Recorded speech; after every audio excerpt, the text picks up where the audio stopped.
I thought I was building a website. Turns out I was just making a Picasso painting by accident. And then someone whispered, use CSS Grid. I said, bro, what's that? A diet plan? So turns out CSS Grid is just magic that lets you put stuff exactly where you want, just like a strict Indian mom arranging furniture. A row here, a column there, and boom, you're basically a god now, creating not life but amazing web stuff.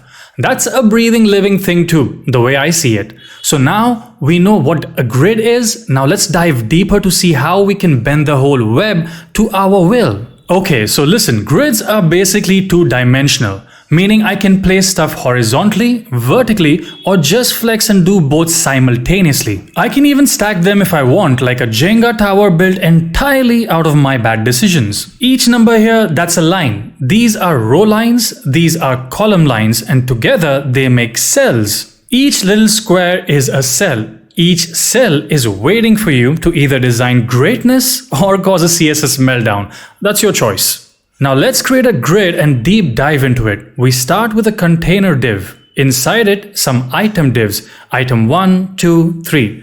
Then we tell the container display grid. And absolutely nothing happens because grid needs to know how many rows and columns you want, bro. And for that, we use grid template rows and grid template column properties. Here, grid template columns, we're going to give it 100 pixel by 100 pixel, and boom, 2 columns of 100 pixels each are created. Let's go ahead and create 6 columns, and now we can copy and paste the same in rows. Grid template rows, as you can see, it's the same story. You just made a 6 by 6 grid. You're basically coding Minecraft now. Today it's just rows, columns, and cells. Tomorrow it's landing pages, dashboards, and full-blown websites. Piece by piece, square by square, I assure you, you are going to build your own empire.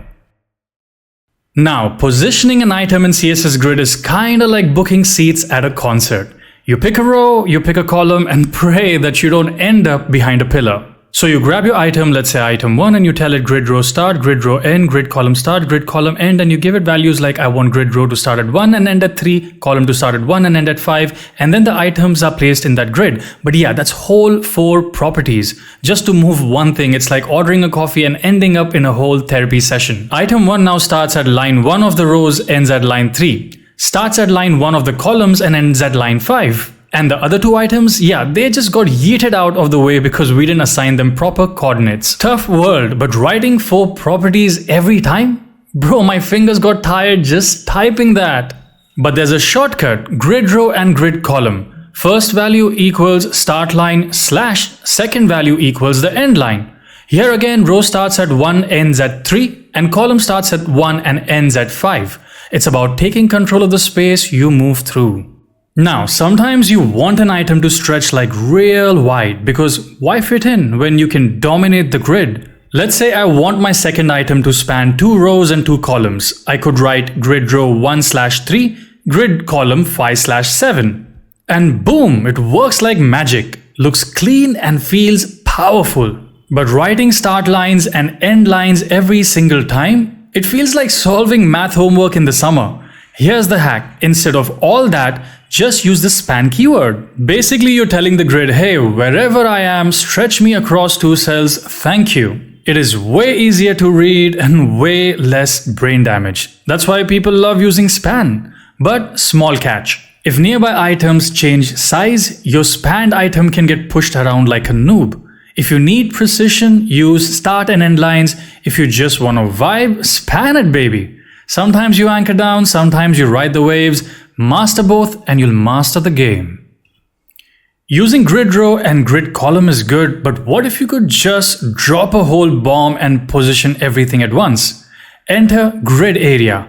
1 property, 4 values. First, starting row line. Second, starting column line. Third, ending row line. And fourth, ending column line. Example, I want item 3 to fill out the leftover space. So I say grid area 3177. What this does is item 3 now stretches from row 3, column 1 all the way to row 7 and column 7. And because CSS Grid is extra nice sometimes, I can also use negative numbers. So here it is grid area 3, 1, -1, -1, and boom, same result. This one property replaces 6 other properties. 6! You're basically hacking the matrix at this point. So the lesson here is work smart, not hard.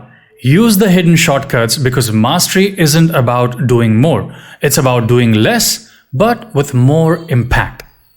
Now, before CSS Grid, layering one item on top of another felt like a brain surgery, except you had no degree, no tools, and no idea what you were doing. You had to use absolute positioning, then fiddle with the top, the bottom, left, right, until something kind of looked right. But now with CSS Grid, bro, it's stupidly easy. I want out here the item 2 to be right here, touching both item 1 and item 3. First, ditch the grid row and grid column, use the grid area instead. Grid area 2, 4, 4, 6. So basically that's us saying start at row 2, start at column 4, end at row 4, end at column 6. Perfecto! But wait, we want item 2 on top. So we slap a simple z index 1 on it, and boom, item 2 is now chilling like a boss over item 1 and item 3. One property to place it and one property to layer it. Master the little tricks because in coding and in life, the real flex is making the hard stuff look easy. Everything's perfect except for that one annoying empty space, the top right corner mocking me. So fine, I make item 1 span across all the columns, fill it up like an insecure overthinker filling their schedule. Now the whole grid's packed. Nice! But what if I add another item? Despite no room left, the grid just casually creates a new row for item 4. Like, no worries bro, we'll just extend the house. This is called the implicit grid, when you add more stuff than you planned for. Grid builds extra rows or columns on the fly. Notice how item 4 looks smaller than the others? Yeah, because the implicit grid doesn't inherit your fancy grid template rows and template column settings. But you can fix that. Just set grid auto rows 100 pixel on your container. Now every new row born from chaos is neatly 100 pixels tall. By default, implicit grids add rows, but if you're feeling spicy, you can change that. Set grid auto flow column and now new columns get added instead. And you can set grid auto columns 100 pixels so new columns don't look like sad little accidents. Life will always throw you unexpected stuff.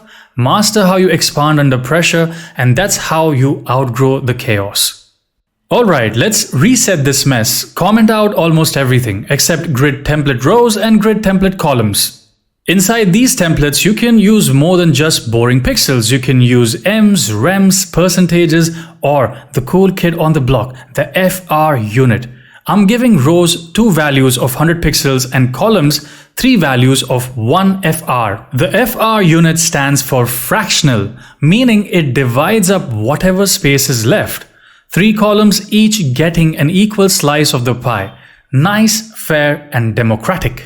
But if I make the second column 2FR or 3FR, it hogs more space. Like that one idiot friend who accidentally takes half your fries. You can even mix pixel units and FR units, like 100 pixel for one column and FR for others. Grid doesn't care. Grid's like, you do you, bro. So, you ever copy paste the same thing twice and feel your soul leave your body? Yeah, me too. But instead of repeating yourself like a malfunctioning printer, you can use the repeat function. In grid template rows, I use repeat to 100 pixel. The first value out here is how many times to repeat, and the second value, what you're repeating. Now look, we have 2 rows of 100 pixels, just like before, but without coding like a complete amateur. Next up is gaps. Because not everything in life should be crammed together like a Mumbai local train. If you give one value to grid gap, it spaces both rows and columns equally. But if you give 2 values, first value equals row gap, the second value equals column gap. So now your grid has breathing space, unlike my work deadlines. Smart work isn't about doing more. It's about doing cleaner, faster, better. And if you can find a shortcut, you take it. Alright, reset time, comment out basically everything. I'll set grid template rows repeat 4 100 pixel and grid template columns repeat 4 1 FR. Now, notice how everything's stretching. That's because secretly, grid applies justify item stretch and align item stretch by default. But we can change it. If I said justify items start and align items end, items stick to the start of the row axis. If I change align items end, now they're hugging the end of the column axis. These properties affect everything, but if you want to be picky, you can control items individually as well. Use justify self to change an item's row alignment and align self to change its column alignment.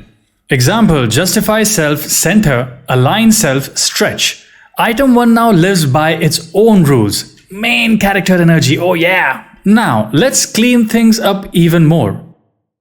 I made a smaller grid inside a bigger container. Looks a little sad floating there alone. To align the whole grid now, use justify content and align content. Justify content aligns the grid on the row axis, align content aligns it on the column axis. Now, these are all the cool options. Start, center, space between, space around, space evenly. Now you control where your entire grid sits. Top, middle, bottom, spaced out, wherever you want. Learn to align the small pieces, learn to align the big picture. That's not just CSS, that's how you move through life.